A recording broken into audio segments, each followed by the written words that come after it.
আসসালামু আলাইকুম, কেমন আছেন সবাই? আজকে আমি বানাবো শাপলার ভেলা।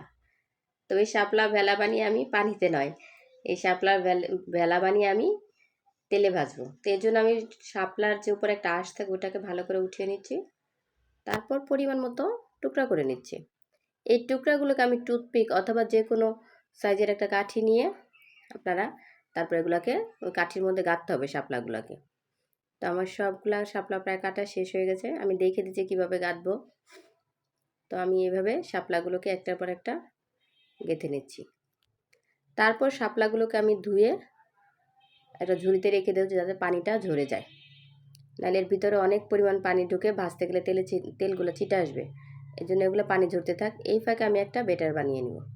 তো বেটারের জন্য প্রথমে চালের গুঁড়া, এর মধ্যে আমি দিয়ে দেবো সামান্য পরিমাণে আটা বা ময়দা বা বেসন, হাতের কাছে যেটা থাকে আপনি সেটাই দিতে পারেন। দিয়ে দেবো পরিমাণ মতো লবণ, কালো জিরা, হলুদের গুঁড়া, মরিচের গুঁড়া, সামান্য পরিমাণ ভাজা জিরার গুঁড়া এবং সামান্য পরিমাণ পানি দিয়ে আমি এটাকে আস্তে আস্তে একটা ডো বানিয়ে নেব। যতটুকু পানি দেওয়া প্রয়োজন ততটুকু দেব, বেশি দিলে আবার যাতে পাতলা না হয় সেদিকে আমাদের খেয়াল রাখতে হবে। তারপরে এই ভেলাগুলোকে আমি তেলের মধ্যে ভাসিয়ে দিব। দেখুন আমার শাপলা ফ্রাই হয়ে গেছে।